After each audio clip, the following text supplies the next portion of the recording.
Okay, ready? I'm ready. Hello, welcome to Fish TV. I'm Phil Wilks, one of the founders of 14Fish. This is Dr. Duncan Warning, the other founder. Thank you. How are you today, Duncan? Very well, thank you. Yourself, Philip? I'm fantastic. So the idea is that we're going to be recording lots of these episodes of Fish TV. We're going to talk about different things in each episode. You can send in your questions, things that you'd like us to talk about. Comments below on YouTube. Yep. Just comment below. Hashtag AskFish. Contact us on our website.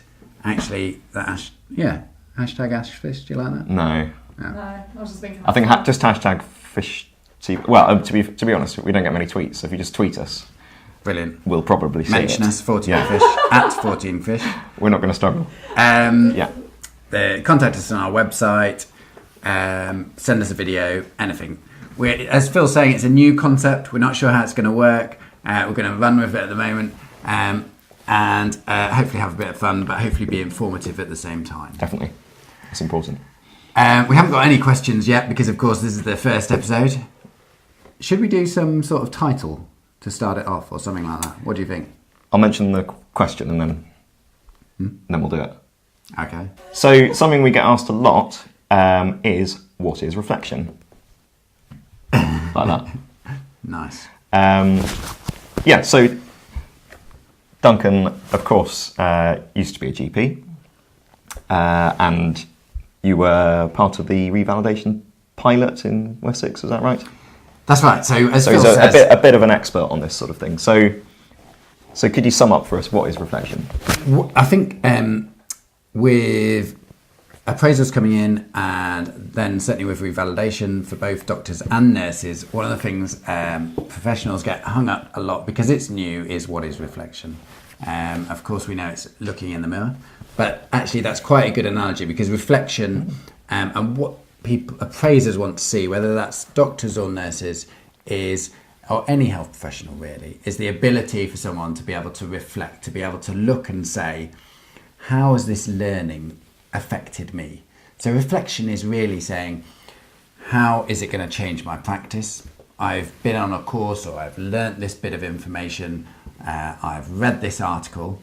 The learning is, of course, personal. It's like saying, I did not know that. But the reflection is, from now on, I will do this, or actually, this has reinforced what I already do, so I will continue doing this. And am I right in saying, for a doctor's appraisal, they have to do so many hours of CPD, it's the reflection on the CPD that's the important thing, really? You're right, that's what the appraiser wants to see. Yeah. Both in terms of the learning and reflection, so personalising the learning, what was new for you, but also how, in your reflection, how did it change my practice? And as we always say, they don't want to see essays, they just want to see brief, almost bullet points. From now on, I will prescribe this in these circumstances. But you're right, that's the value. They don't really care about an attachment of a certificate of that you attended event. It may prove that you attended the event, but does it really? Because actually you could fake a certificate, or you could just sit at the back asleep. Yeah. What they want to see is what you learnt, how it's going to change things from now on. And because that's really showing your appraiser, the powers that be, that this is a professional that reflects, that looks at their own practice and is willing to change. And that's what revalidation is all about, whether it's doctors or nurses or anyone. Cool. Well, that was very interesting. Should we move on to the next? Is there anything else you want to add? Don't detect any irony in your response at all. No, it really was. Should we move on to the next thing? Let's. You're going to do the... Okay. So this is my favourite. Our next topic is... yes. Any point to appraisals, could it be? Yes, is that exactly. What you're thinking of? Yes, exactly. Is there any point to appraisals? Why should a doctor who's busy take up, I don't know, how much time does it take to prepare for an appraisal, have the meeting and so on? Significant amount. It's got to be a couple of days. Definitely. Per year. What is the value in that? Would it not be better just for them to get on with their job? And I think that, as you say, the time, we've had different times quoted to us, and I know from my own personal experience, and of course it varies, but for me the worst thing was always about knowing that appraisal was coming and you haven't prepared for it, a bit like your GCSE coursework that I haven't done. Your tax return exactly every year comes around. You don't want to do it. But when you sit down and do it, it's not actually as bad, and there's a great feeling of relief, and you think, why didn't I do it sooner? Anyway, ignoring all that. And obviously, doctors and nurses, increasingly busy, increasing pressures on the NHS as a whole. And we do get a lot of, sometimes I think people feel that at 14Fish we've set the whole appraisal policy, which of course we haven't. But on the other hand, we are passionate about appraisals. We do feel that they offer some benefit. And you'd hope that'd be the case, otherwise we perhaps would be in the wrong business. So there's no right or wrong here, of course. This is a matter of opinion, and we're not saying appraisal is a perfect system. There are definitely elements of both doctor and nurse appraisal and revalidation that is tick boxy. You could take, like anything in life, you get what you put in, I think. Okay. You could play the game, tick the boxes, and not get any value back to yourself as an individual. But I always think back to my first appraisal. I just qualified as a GP in a lovely practice, a real family practice. Right. Despite that, and I'm speaking in terms of general practice at the moment, general practice can still be quite lonely. And I prepared for my appraisal. It seemed a complete pain. I just started as a partner sort of 9-12 months ago. It felt like I was drowning in sort of all this new responsibilities and learning. And then I had to prepare for my appraisal as well. And I had my appraisal with this GP just about to retire, real enthusiast medical educator. Right. And for that 2 hours, it was just time about me. And it was about looking at what I'd done last year. It was about planning of what I was going to do the year ahead. And also, it sort of helped that loneliness because you were talking to someone outside your practice. You realised that they had the same issues. You got some tips back from them.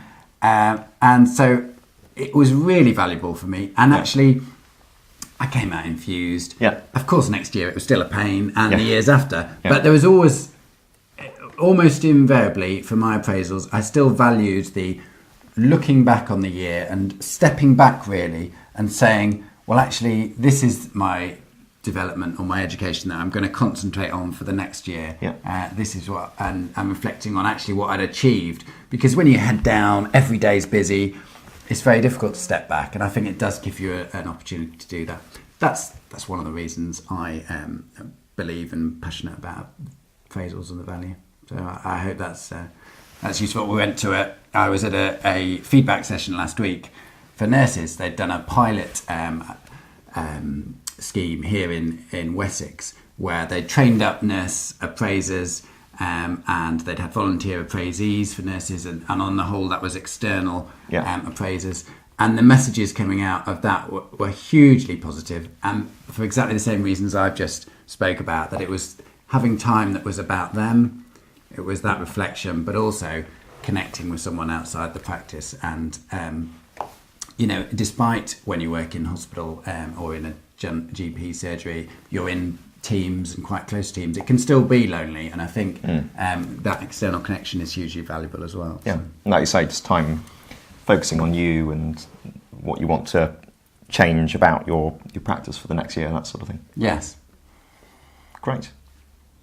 Well, we hope that was interesting for you. Like we said, we'd really like to hear both what you think about this as a concept, Fish TV, and also any topics you'd like us to cover, questions you've got. It doesn't have to be about questions about the 14Fish system. It can be more general questions like the ones we've just covered, and you can do that on YouTube in the comments.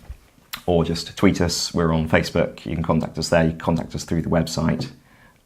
Send us a video. Send us a video, yeah, if you want to do that. We're on Snapchat now as well. Instagram. I don't think there's many places we're not on. We've been inspired by watching Gary Vaynerchuk, who we've just discovered and does some great YouTube and all the social networks, really, content. Definitely worth a look if you haven't. But this is a format that he's sort of grown on and found really useful. So as Phil says, we're testing it out. May not be useful. We hope it'll be informative and we hope it'll be fun. And so please do send us any suggestions. Great. See you soon. Thank you. How's that for you, sir? That was great. Yeah.